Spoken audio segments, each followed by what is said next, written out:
নববর্ষের শুভেচ্ছা সবাইকে। সবাই খুব ভালো থেকো, সুস্থ থেকো। আজকের দিনটা একটু অন্যরকম, বাঙালির পয়লা বৈশাখ। তো চলো আগে আমি গোপুসোনাদের স্নান করিয়ে দিই। আর আজকে ফলাওয়ার প্রসাদ দেওয়া হবে।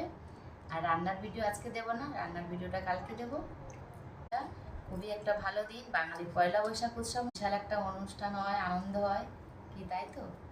চলো সকাল থেকে কী কী করেছি ব্লগটা পরে দেওয়া হবে। এখন আমি গোপুসোনাদের স্নানটা করিয়ে দিয়ে দেখাচ্ছি তোমাদের। বন্ধুরা বলো তো, এগুলো আমার গোপুসোনার ড্রেস কেমন হয়েছে? পয়লা বৈশাখের ফলগুলো সব কাটা রেডি হয়ে গেছে, গোপুসোনাদের বসে দিয়েছি দোলনায়। এবার ফলগুলো দিয়ে দেব। এই পদ্মটা আজকে প্রথম বৈশাখে, পয়লা বৈশাখে গোপুসোনাকে, নাহলে বাড়িতে লক্ষ্মী থাকলে অবশ্যই কিন্তু একটা পদ্ম ফুল এনে ফুটিয়ে দেবে, সারা বছর খুব ভালো দিন কাটবে।